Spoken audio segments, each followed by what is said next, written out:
The apartheid government had a very specific plan for Khayelitsha.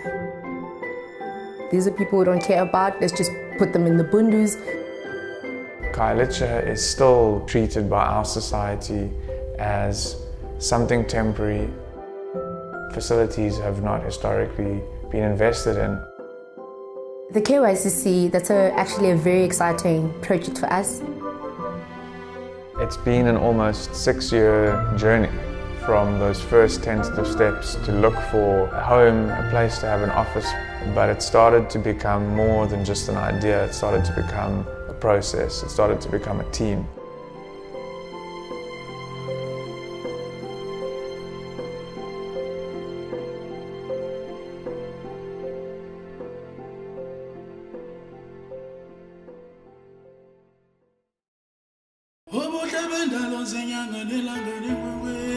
Khayelitsha was born 1985, and there were no houses here, only informal settlements.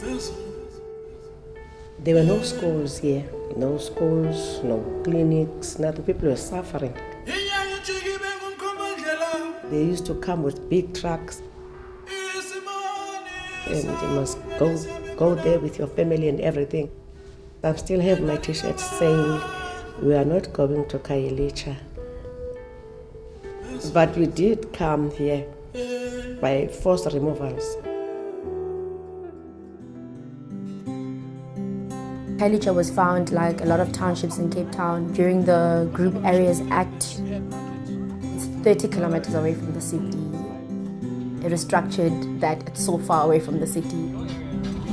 That history for me is important when you look at Khayelitsha today. It's important in the sense that nothing has changed. Khayelitsha is still what it was supposed to be during apartheid, and it's still what it is now. People have to wake up 8 hours of the morning to go to work, to access better schools. Khayelitsha community is growing every day because you find out people from the Eastern Cape, they're coming to work in Cape Town, and the easiest township for them is Khayelitsha. People of Khayelitsha are united, and they like to work hand in glove. Organizations that have been based in Khayelitsha, in some cases for decades. Treatment Action Campaign was founded in Khayelitsha 18 years ago. Médecins Sans Frontières has been in Khayelitsha for more than a decade. In Equal Education's case, 8.5 years ago. Similarly with the Social Justice Coalition. A Social Justice Coalition is a community-based organization or social movement. Our work is a lot around advocacy, trying to address issues of sanitation, issues of access to justice. We're currently going to each of the toilets and trying to see the conditions that the toilets are in. A lot of these organizations have challenges with office space, and safety is a huge concern.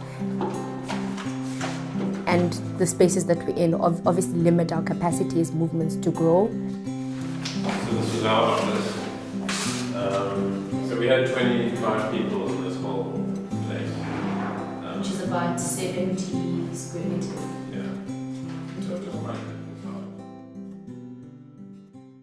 At some point in this 6-year process that began in 2010 of Equal Education looking for a permanent home and office, we would have to make decisions around, for example, utilising the funds in accordance with the budget. Atlantic Philanthropies took its own decision to start winding down its foundation and spending its capital. Khayelitsha really encapsulates the culmination of Atlantic's work, both in health, education, and rights. We saw an opportunity to marry those strands of Atlantic's historic grant-making to create a facility that would house very active, effective leaders, social change leaders, and bring meaningful and tangible change to a community that I think reflects a lot of the challenges that we face globally. At that point, the project started to cohere into an actual possibility. It's not easy to do development sometimes in South Africa. No, they wouldn't have. So that's why we took that decision. In November 2010, we were introduced to a firm of architects in Cape Town, GAP, who were prepared to spend quite a lot of time working pro bono, helping us to look for land. Land in townships, especially in the CBDs, whether it be in Guguletu or Langa or Philippi or Kailicha, it's not easy to come by. And quickly we needed to put pen to paper in an architectural way to convince the city to buy in and release the land. At a certain point in the process, the project got formalized into the hands of a trust. The trust is known as the Kailicha Youth and Community Centre Trust, and it was fantastic when the trust managed to take transfer of the land into its hands. I remember clearly the day that we took transfer of the land. It felt like an enormous achievement. 10 months ago, this is just a pile of dust. We were standing here, and at that point we had a sketch that we put in front of the city officials as well as the client body. And when they pressed the button, things went really quick. A high priority was placed on local subcontracting. My colleague went to the building site and addressed all the workers. Tina's Equal Education, SJC, the Treatment Action Campaign, the Zonges organization is so as tenants up. Why is it grateful for them and expressed to them that this building is a place that will be available to them and to their families. Those who have put in an enormous effort to build the building should feel that they also belong there.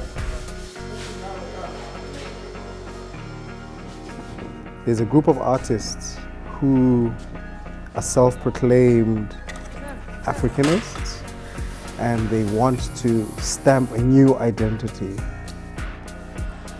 It begins to create somewhere where new identities can inscribe themselves comfortably within the spaces where those people live. There has been a very personal connection due to the nature of where it is and what it means for a young Black South African to find space to actually deliver a design through a team which stands up to buildings in the city of Cape Town, in the middle of the city. But this one is in the periphery.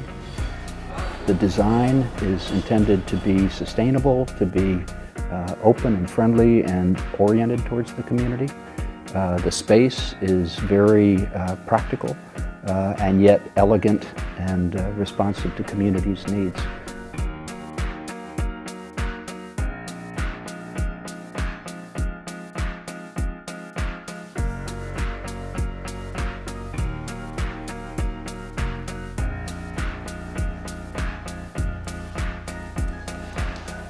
So in the Kailicha Community Centre, there's a hall that all communities can use. There's a library that's going to be accessible to people. There's an auditorium. There's stores where people can have small shops. It's a very friendly building.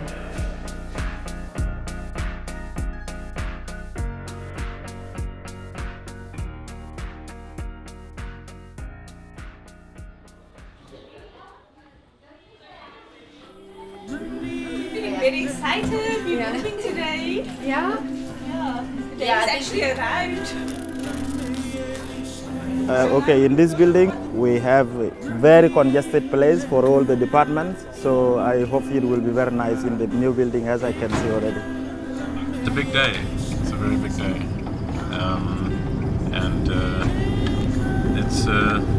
It's hard to believe that it actually has happened. Yeah. I don't think any of us believed that it would really happen. For me, it means so much that one, we have space that is accessible to our members, but I think most exciting is space for all these organizations to start building relations, be central and accessible to communities, and they can come in and access whatever services we provide. It at least our members will have space, you know, to do the great work that they're doing. We're busy with Equal Education, organising an event for Thursday, about June 76. We see this place then as Isivivana. The bulk majority of people in Cape Town live in the flats. So if you can spend money where they live to build up their cities, or the city as a whole, then you're doing a great service to get rid of the periphery in this context. It is that glimmer of hope that we all need. In the end, everyone's been thanked for all their hard work on this project. What must be remembered is that this project does not exist without the tens of thousands of members of these organizations. It is because of the importance of their work, it is because of the effectiveness of their mass mobilization, and the realization of this building is ultimately their victory.